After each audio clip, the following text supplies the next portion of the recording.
السلام علیکم۔ اردو چلت رنگ میں خوش آمدید۔ آج میں آپ کی پیش خدمت کر رہی ہوں احمد ندیم قاسمی کا ایک خوبصورت افسانہ بین۔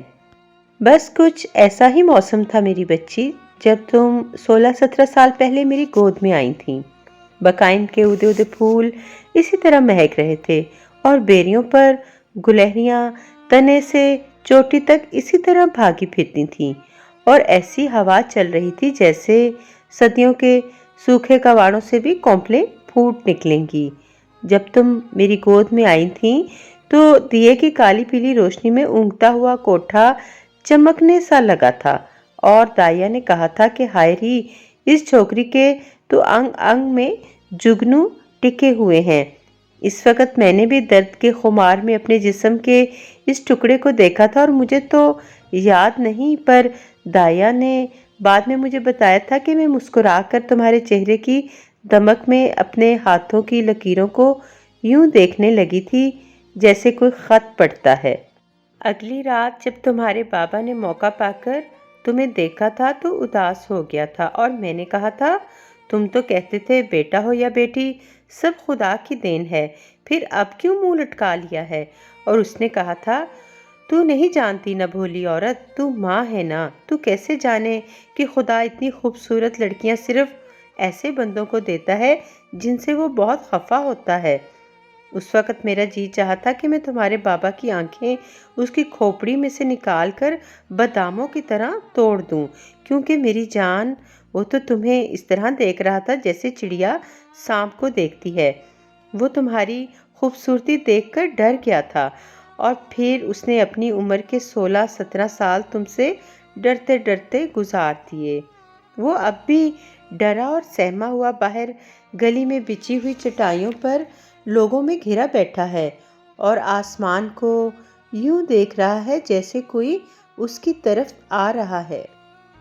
تم مجھ پر تو نہیں گئی تھی میری بچی، میں تو گاؤں کی ایک عام سی لڑکی تھی۔ میرا ناک نقشہ بالکل سیدھا سادہ تھا۔ ہاں، تم اپنے بابا پر گئی تھی جو بہت خوبصورت تھا۔ وہ تو اب بھی خوبصورت ہے، پر اب اس کی خوبصورتی 16-17 سال کی گرد سے اٹھ گئی ہے۔ اب بھی اس کی بڑی بڑی چیرویں بادامی آنکھیں ہیں، اور اب بھی اس کے چہرے اور مونچھوں کے رنگ میں سونا ہے، پر جب تم پیدا ہوئی تھی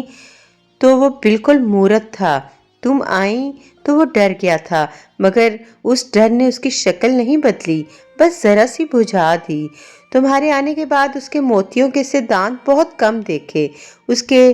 پنکھڑی ہونٹ ہمیشہ یوں بھیجے رہے جیسے کھلے تو کچھ ہو جائے گا۔ ابھی کچھ دیر پہلے جب وہ آیا اور اس نے تمہیں دیکھا تو مجھے ایسا لگا جیسے کسی بہت بڑے محل کی بنیادیں بیٹھ رہی ہیں۔ وہ یہاں کھڑے کھڑے ہی ایک دم اندر سے بوڑھا ہو گیا۔ جب وہ پلٹا تو میں ڈری کہ وہ گلی تک پہنچنے سے پہلے ہی ڈھیر ہو جائے گا، مگر ابھی میں نے دیوار پر سے جھانکا ہے تو وہ گلی میں بیٹھا ہے اور جمع ہوتے ہوئے لوگوں کو یوں ڈر ڈر کر چونک چونک کر دیکھ رہا ہے جیسے اس کی چوری پکڑی گئی ہے۔ تم جب 3-4 سال کی ہو کر بھاگنے دوڑنے لگیں تو دیکھنے والوں کو یقین نہیں آتا تھا کہ مٹی کا بنا ہوا انسان اتنا خوبصورت بھی ہو سکتا ہے۔ ایک بار تم گر پڑیں اور تمہارے ماتھے پر چوٹ آئی تو میں تو روتے روتے نڈھال ہو گئی، پر تمہارے بابا نے چہک کر کہا تھا خدا جو بھی کرتا ہے ٹھیک کرتا ہے۔ ہماری رانی بیٹی کے ماتھے پر چوٹ کے نشان نے اس کی خوبصورتی کو داغدار کر دیا ہے، پر خدا کو تو کچھ اور منظور تھا۔ چوٹ کا نشان تو باقی رہ گیا، مگر یہ نشان بالکل نئے نئے چاند کا سا تھا، لال لال سا بھی اور سنہرا سنہرا سا بھی، جو اب میری جان پیلا پیلا سا لگ رہا ہے۔ پھر جب تم 5 سال کی ہوئیں تو میں نے قرآن شریف پڑھانے کے لیے تمہیں بی بی جی کے پاس بٹھا دیا۔ تب پتہ چلا کہ تمہاری آواز بھی تمہاری طرح خوبصورت ہے۔ بی بی جی کے گھر کی دیواروں کے اندر سے قرآن شریف پڑھنے والی بچیوں کی آوازیں آتی تھیں تو ان میں سے میری رانو بیٹی کی آواز صاف پہچانی جاتی تھی۔ تمہاری آواز میں چاندی کی کٹوریاں بجتی تھیں، ایسی کھنک کہ تم چپ بھی ہو جاتی تھیں تو جب بھی 4 طرف سے جھنکار سی اٹھتی رہتی تھی۔ پھر یوں ہوا کہ پہلے تم آیت پڑھتی تھیں اور تمہارے بعد تمہاری ہم سبقوں کی آوازیں آتی تھیں۔ یوں جب تم اکیلی پڑھ رہی ہوتی تھیں تو گلی میں سے گزرنے والوں کے قدم رک جاتے تھے اور چڑیوں کے غول منڈھیروں پر اتر آتے تھے۔ ایک بار مزار سائیں دولت شاہ جی کے مجاور سائیں حضرت شاہ ادھر سے گزرے تھے اور تمہاری آواز سن کر انہوں نے کہا تھا، یہ کون لڑکی ہے جس کی آواز میں ہم فرشتوں کے پروں کی پھڑپھڑاہٹ سن رہے ہیں؟ اور جب تمہیں معلوم ہوا تھا کہ سائیں حضرت شاہ نے تمہارے بارے میں یہ کہا ہے تو تم اتنی خوش ہوئی تھیں کہ رونے لگی تھیں۔ تب یوں ہوا کہ عورتیں پانی سے بھرے ہوئے برتن لاتیں اور تمہاری تلاوت ختم ہونے کا انتظار کرتی رہتیں۔ تم قرآن پاک بند کر کے اٹھتیں اور طفیل سائیں دولت شاہ جی کہتی ہوئی ان برتنوں پر چھو کرتیں اور عورتیں یہ پانی اپنے عزیزوں کو پلاتیں تو بیمار اچھے ہو جاتے، برے نیک ہو جاتے، بے نماز نمازی ہو جاتے۔ ان دنوں مجھے یوں لگنے لگا جیسے تم نور کی بنی ہوئی تو خیر ہمیشہ سے ہو، پر اب تم بی بی جی کے ہاں سے واپس گھر میں آتیں تو تمہارے چہرے پر میری نظریں نہ جم پاتیں جیسے سورج پر نظر نہیں جمتی۔ خدا اور رسول کے بعد تم سائیں دولت شاہ جی کا نام جپتی رہتی تھیں، اسی لیے تو تمہارا بابا ایک بار تمہیں سائیں دولت شاہ جی کے مزار پر سلام بھی کرا لایا تھا۔ قرآن شریف تم نے اتنا پڑھا میرے جگر کی ٹکڑی کہ اب بھی جب 4 طرف سناٹا ہے اور صرف ادھر ادھر سے سسکی کی آواز آ جاتی ہے، میں تمہارے آس پاس تمہاری ہی آواز میں قرآن شریف کی تلاوت سن رہی ہوں۔ تمہارے ہونٹ تو نہیں ہل رہے، پر میں اپنے دودھ کی قسم کھا کر کہتی ہوں کہ یہ آواز تمہاری ہے۔ زمین پر ایسی نورانی آواز میری رانوں کے سوا اور کسی کی ہو سکتی ہے؟ ایک دن جب تمہارے چاچا دین محمد کی بیوی اپنے بیٹے کے لیے تمہارا رشتہ پوچھنے آئی تو تب مجھے معلوم ہوا کہ تم شادی کی عمر کو پہنچ گئی ہو۔ مائیں تو بیٹی کے سر پر چنی لیتے ہی سمجھ جاتی ہیں کہ وقت آ رہا ہے، پر تمہارے بارے میں تو میں سوچ ہی نہ سکی۔ تم نے سوچنے کی مہلت ہی نہ دی۔ میں نے تمہارے بابا سے اپنی اس بے خبری کی بات کی تو وہ بولا تو صدا کی بے خبری ہے، پر میں ایسا بے خبر نہیں ہوں، بس یہ ہے کہ مجھے لڑکی سے ڈر لگتا ہے۔ اس سے بھی تو بات کرو، اس نے تو جیسے اپنا سب کچھ مولا کی راہ میں تج دیا ہے۔ تب مجھے پہلی بار تم سے خوف آیا۔ میں نے سوچا اگر میں نے تم سے رشتے کی بات کی تو کہیں تم جلال میں نہ آ جاؤ، مگر پھر اسی شام کو سائیں حضرت شاہ کا ایک خادم آیا اور اس نے بتایا کہ کل سے سائیں دولت شاہ جی کا عرس ہے جو 3 دن تک چلے گا، اور سائیں حضرت شاہ نے خواب میں سائیں دولت شاہ جی کو دیکھا ہے اور یہ فرماتے سنا ہے کہ میری چیلی رانوں کو بلا کر 3 دن تک اس سے میرے مزار پر قرآن شریف کی تلاوت کراؤ، ورنہ سب کو بھسم کر دوں گا۔ تم جانتی تھیں بیٹی کہ سائیں دولت شاہ جی بڑے جلال والے سائیں تھے۔ زندگی میں جس نے بھی ان کے خلاف کوئی بات کی اسے بس ایک نظر بھر کر دیکھا اور راکھ کر ڈالا۔ مرنے کے بعد بھی ان کی درگاہ میں یا اس کے آس پاس کوئی برا کام یا بری بات ہو جائے تو ان کا مزار شریف سرہانے کی طرف سے کھل جاتا ہے اور اس میں سے ان کا دست مبارک بلند ہوتا ہے۔ برا کام یا بری بات کرنے والا جہاں بھی ہو کھنچا چلا آتا ہے، اپنی گردن سائیں جی کے دست مبارک میں دے دیتا ہے اور پھر وہیں ڈھیر ہو جاتا ہے۔ سائیں جی کا دست مبارک واپس مزار شریف میں چلا جاتا ہے اور مزار شریف کی دراڑیں یوں مل جاتی ہیں جیسے کبھی کھلی ہی نہیں تھیں۔ کس کی مجال تھی کہ سائیں دولت شاہ جی کا حکم ٹالتا۔ دوسرے دن صبح کو ہم تینوں ایک اونٹ پر کجاوے میں بیٹھے تھے اور درگاہ سائیں دولت شاہ جی کی طرف جا رہے تھے۔ میں کجاوے کے ایک طرف تھی اور تم میری جان دوسری طرف تھیں، اور درمیان میں اونٹ کے پالان پر تمہارا بابا بیٹھا تھا۔ اونٹ جو ہی اٹھا تھا اور چلنے لگا تھا کہ تم نے قرآن شریف کی تلاوت شروع کر دی تھی، اور میری پاک اور نیک بچی، میں نے اپنی آنکھوں سے دیکھا تھا کہ ہمارا اونٹ جہاں سے بھی گزرا تھا لوگ دور دور سے کھنچے چلے آئے تھے۔ وہ ہمارے ساتھ ساتھ چل رہے تھے اور رو رہے تھے اور سبحان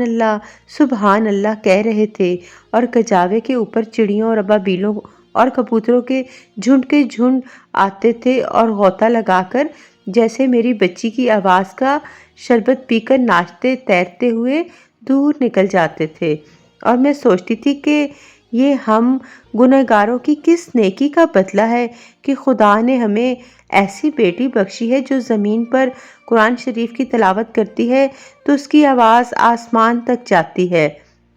آسمان کا خیال مجھے یوں آیا تھا کہ ایک بار تمہارے بابا نے پالان پر سے جھک کر میرے کان میں ہولے سے کہا، اوپر دیکھو،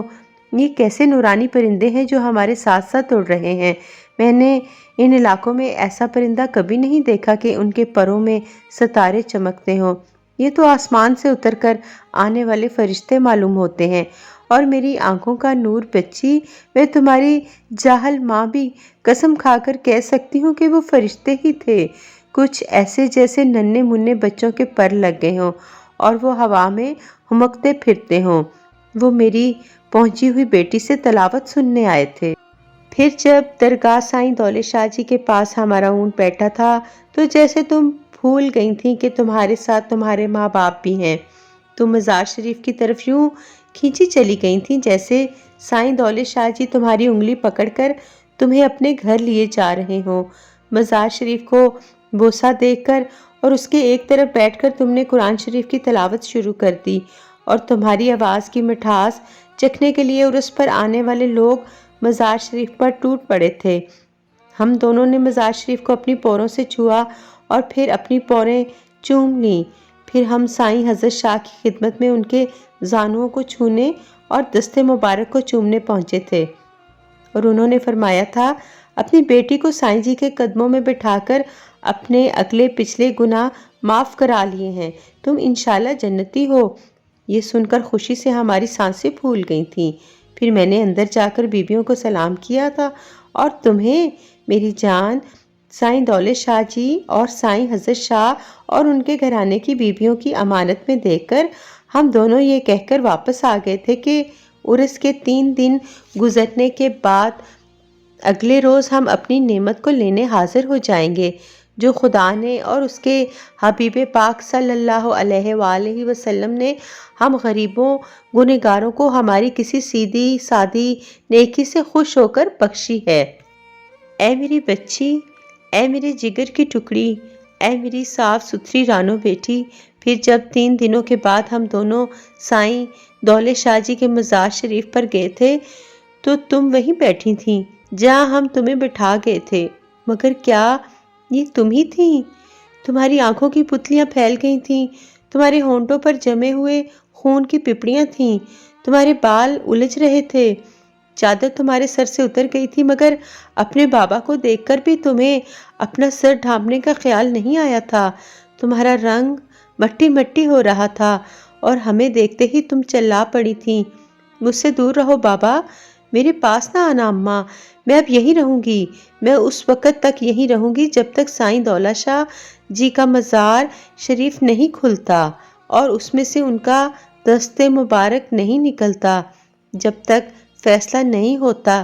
میں یہیں رہوں گی، جب تک انصاف نہیں ہوگا میں یہیں رہوں گی، اور مزار شریف کھلے گا، آج نہیں تو کل کھلے گا، 1 مہینہ بعد، 1 سال بعد، 2 سال بعد صحیح، پر مزار شریف ضرور کھلے گا اور دست مبارک ضرور نکلے گا۔ تب میں خود ہی اپنے بابا اور اپنی اماں کے قدموں میں چلی آؤں گی اور ساری عمر ان کی جوتیاں سیدھی کروں گی اور ان کے پاؤں دھو دھو کر پیوں گی، پر اب میں نہیں آؤں گی، اب میں نہیں آ سکتی، میں بند گئی ہوں، میں مر گئی ہوں۔ پھر تمہیں ایک دم بہت سا رونا آ گیا تھا، مگر تم نے اپنے آنسو روک لیے تھے اور تم بھیگی ہوئی آواز میں تلاوت کرنے لگی تھی۔ آس پاس کھڑے 20 لوگ ہمارے ساتھ زار زار رونے لگے تھے اور کہنے لگے تھے، اثر ہو گیا ہے، دن رات مزار شریف پر رہنے سے اس پر اثر ہو گیا ہے۔ تمہارے بابا نے فریاد کی تھی، اثر ہو گیا ہے، دن رات قرآن شریف کی تلاوت کرنے والی لڑکی پر کوئی اثر کیسے ہو سکتا ہے؟ اور اگر تم کہتے ہو کہ اثر ہو گیا ہے تو سائیں حضرت شاہ کہاں ہیں؟ وہ روتا ہوا سائیں حضرت شاہ کی طرف چل پڑا تھا اور میں بلکتی ہوئی اس کے پیچھے پیچھے تھی، مگر ہمیں خادموں نے بتایا کہ سائیں جی تو عرس کے فوراً بعد ایک حجرے میں بند ہو کر بیٹھ جاتے ہیں اور کئی دنوں تک وظیفہ فرماتے ہیں اور کسی سے نہیں ملتے۔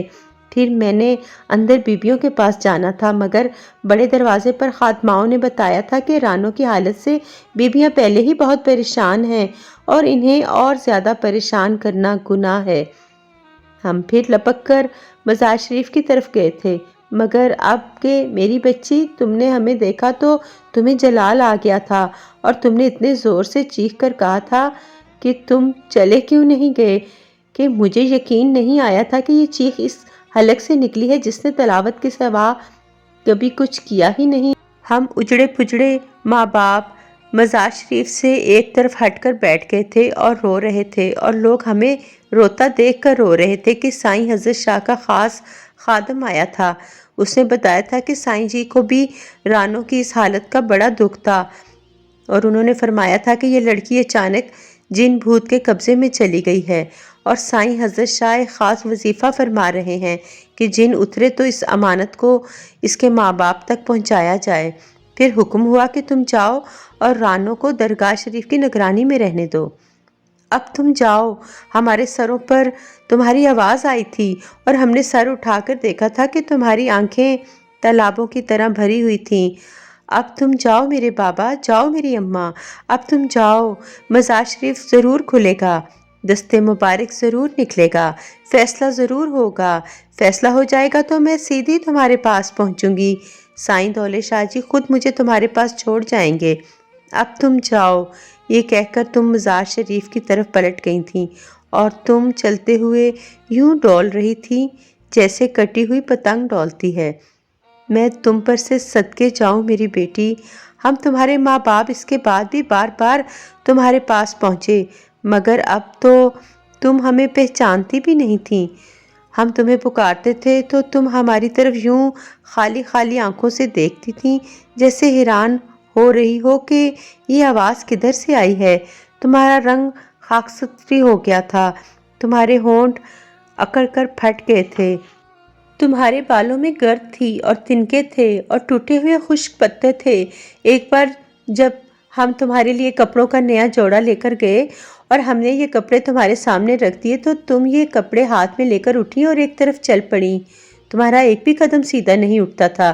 پھر تم غائب ہو گئی تھیں اور ہم خوش ہوئے تھے کہ تم کہیں کپڑے بدلنے گئی ہو، مگر پھر ایک دم ایک طرف سے شور اٹھا تھا، تم اسی رفتار سے واپس آ رہی تھی، اور تمہارے پیچھے درگاہ شریف کے چند خادم تھے جنہوں نے بتایا تھا کہ تم نے نئے کپڑوں کا یہ جوڑا درگاہ شریف کے لنگر کی دیگ کے نیچے بھڑکتی ہوئی آگ میں جھونک دیا تھا۔ تلاوت تم اب بھی کر رہی تھیں، مگر آواز میں چاندی کی کٹوریاں نہیں بجتی تھیں۔ پھر تم پڑھتے پڑھتے مزار شریف کے سرہانے کی طرف جھک جاتی تھیں جیسے کوئی جھری کوئی دراڑ ڈھونڈنے کی کوشش میں ہو، پھر تم ٹوٹ کر رو دیتی تھیں اور تلاوت کو روک کر ہولے ہولے جیسے خود کو سمجھاتی تھیں، مزار شریف ضرور کھلے گا، دست مبارک ضرور نکلے گا، فیصلہ ضرور ہوگا، انصاف ضرور ہوگا۔ پھر تم آنکھیں بند کر لیتی تھیں اور تلاوت میں مصروف ہو جاتی تھیں۔ ایک بار ہم سائیں حضرت شاہ کی خدمت میں حاضر ہوئے تھے اور عرض کیا تھا کہ جن بھوت کلام پاک پڑھنے والوں کے پاس بھی نہیں پھٹکتے، دور سے بیٹھے ہنستے رہتے ہیں اور جھومتے رہتے ہیں، اور اگر ہماری ہیرا بیٹی پر ایسے کافر جن آ گئے ہیں تو قرآن شریف کی تلاوت کا بھی لحاظ نہیں کرتے وہ، تو یہ آپ کی درگاہ شریف ہی کے جن ہیں، آپ کے حکم سے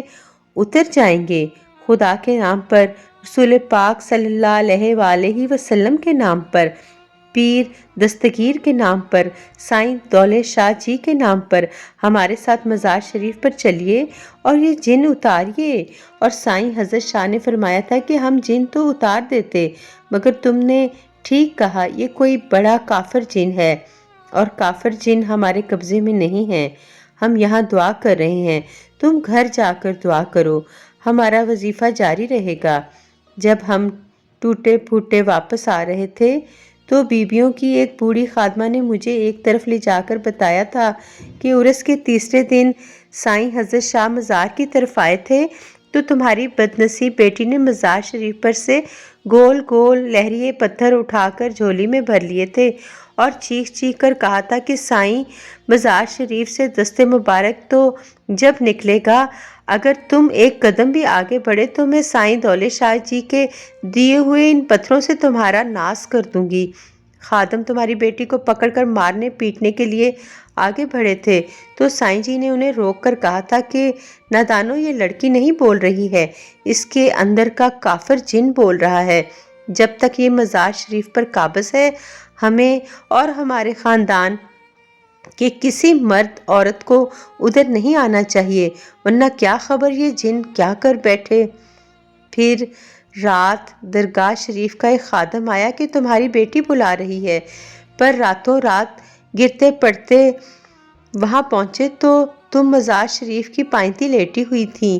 چراغ کی روشنی میں ہم نے دیکھا کہ تمہاری نظر ٹک گئی تھی اور تمہارے ہونٹ ذرا ذرا سے ہل رہے تھے، ظاہر ہے تم اس وقت بھی تلاوت ہی کر رہی تھیں۔ پھر جب میں نے تمہارا سر اپنی گود میں رکھا اور تمہارے بابا نے تمہارا ہاتھ اپنے ہاتھوں میں لے کر رونا شروع کر دیا تو نہایت ہی کمزور آواز میں تم نے کہا تھا، میری اماں، میرے بابا، کون جانے مزار شریف کیوں نہیں کھلا، انصاف تو نہیں ہوا، پر چلو فیصلہ تو ہو گیا، چلو میں ہی گنہگار سہی۔ سائیں دولت شاہ جی، آپ نے تو بڑا انتظار کرایا، اب قیامت کے دن جب ہم سب خدا کے سامنے پیش ہوں گے، جب ہم خدا کے سامنے پیش ہوں گے، خدا کے سامنے، خدا۔ اس کے بعد تم چپ ہو گئی تھیں اور تب سے چپ ہو۔ پھر ہم تمہیں یہاں گھر میں اٹھا لائے، اور جب ابھی صبح سویرے سائیں حضرت شاہ کا خاص خادم سائیں جی کی طرف سے تمہارے لیے کفن لایا تو تم پر سے اترا ہوا جن جیسے تمہارے بابا پر آ گیا۔ اس نے کفن ہاتھ میں لیا اور اسے اس چولہے میں جھونک دیا جس پر تمہیں غسل دینے کے لیے پانی گرم کیا جا رہا تھا۔ اب میرے جگر کی ٹکڑی، میری نیک اور پاک، میری صاف اور ستھری رانو بیٹی، آؤ میں تمہارے ماتھے کے بجھے ہوئے چاند کو چوم لوں۔ دیکھو کہ بقائن کے اودے اودے پھول مہک رہے ہیں اور بیریوں پر گلہریاں تنے سے چوٹی تک بھاگی پھر رہی ہیں، اور ایسی ہوا چل رہی ہے جیسے صدیوں کے سوکھے کواڑوں سے بھی کونپلیں پھوٹ نکلیں گی، اور چار طرف تمہاری تلاوت کی گونج ہے، اور سائیں حضرت شاہ کے بھیجے ہوئے کفن کے جلنے کی بو اب تک سارے میں پھیل رہی ہے، اور میرے اندر اتنا بہت سا درد جمع ہو گیا ہے جیسے تمہیں جنم دیتے وقت جمع ہوا تھا۔